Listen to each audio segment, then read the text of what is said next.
আসসালামু আলাইকুম, কেমন আছেন সবাই? দেখেন আজকে কি নিয়ে বসেছি। তাও আজকে লবস্টার নিয়ে বসেছি। লবস্টার দিয়ে বোনা খিচুড়ি পাকাবো। আমি লবস্টার কোনোদিন পরিষ্কার করিনি, আজকেই ফার্স্ট পরিষ্কার করব। দেখেন কত টানাটানি করছি, কোনোভাবেই পারতাছি না। মানে এত অনেক শক্ত ছিল। এক পর্যায়ে শেষ পর্যন্ত দেখেন আমি ফাইনালি পরিষ্কার করতে পেরেছি। মানে খুলসটা খুলতে পেরেছি, মানে অনেকটাই শক্ত ছিল। লবস্টারের ভিতরে আবার ময়লা থাকে, সেই ময়লাগুলি আমি পরিষ্কার করে নেব।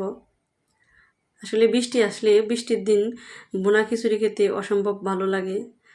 তাই ঘরে ছিল চিংড়ি মাছ, সেই চিংড়ি মাছগুলি নিয়ে নিয়েছি এবং সেই দিয়ে আজকে বোনা খিচুড়ি তৈরি করব।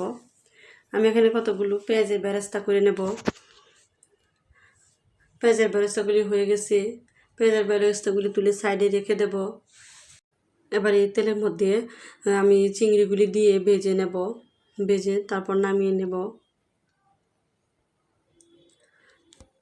আমার ভাজা হয়ে গেছে, এবার নামিয়ে দিছি। এবার কড়াইয়ের মধ্যে দিয়ে দিব পেঁয়াজ কুচি, দিয়ে দেব দুটা তেজপাতা, দুটা দারচিনি এবং দুটা এলাচ, সাথে দুটা লংও দিয়ে দিব।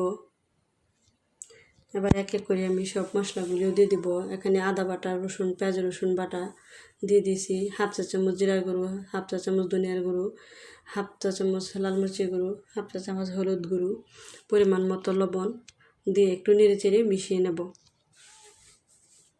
মশলাটা যাতে পুড়িয়ে না যায় তার মধ্যে একটু পানি দিয়ে দিব। পানি দিয়ে ভালো করে কষিয়ে নেব। মনে হয় অনেকক্ষণ যাবত মশলাটা যদি ভালোভাবে কষানো হয় খাবারের টেস্টটাই বেড়ে যায়। মশলাটা আমার কষানো হয়ে গেছে, এবার আমি চিংড়ি মাছগুলি দিয়ে দিব। দেখেন আমি খিচুড়ির জন্য রান্না করার জন্য এখানে আমি 3 রকমের ডাল এবং চাল নিয়েছি, আতপ চাল। এখন আমি ধুয়ে দিয়ে দিব। আমার এদিকে কষানো হয়ে গেছে, দিয়ে নেড়ে চেড়ে মিশিয়ে নেব। একটা সময় ছিল যখন কোনো দিন চুলাতেই যায়নি, হাতা খুন্তিও ধরিনি। আর এখনকার এসে আল্লাহর রহমতে সব কিছুই পারি। কোনোটা আর বলতে হয় না। আসলে মেয়েরা এরকমই হয়, যখন বাবার বাড়িতে থাকে তখন তাদের আসলে কি বলবো, কোনো কিছুই করতে হয় না। যারা চুলায় কোনো দিন যায় নাই, একটা সময় দেখবেন যখন তার প্রিয় মানুষটার কাছে আসে তখন আসলে প্রিয় মানুষের জন্য মুখের পিলচে সবই করতে পারে, সব কিছুই আস্তে আস্তে শিখে যায়, শুধু সেই মানুষটা যখন সাপোর্ট দেয়, পাশে থাকে। দেখেন আমিও সব আস্তে আস্তে করে সব কিছু শিখে গেছি। মেয়েদের জীবনটাই এরকম, বড়ই অদ্ভুত।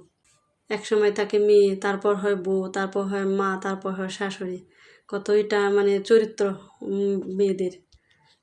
একই মেয়ে মানুষের কত চরিত্র তারা বহন করতে পারে। দেখেন এদিকে আমার খিচুড়িটা প্রায় হয়ে গেছে। আমি কিন্তু কথার ফাঁকে ফাঁকে মাঝে মাঝে নেড়েচেড়ে দিয়েছিলাম। এখন পেঁয়াজ দিয়ে দমিও রেখে দিয়েছিলাম। দেখেন আমার বোনা খিচুড়ি হয়ে গেছে। দেখতে কতই ইয়ামি লাগছে, অনেক সুস্বাদু হয়ে গেছে। খেয়ে সবাই অনেক প্রশংসা করলো। সবাই ভালো থাকবেন, আল্লাহ হাফেজ।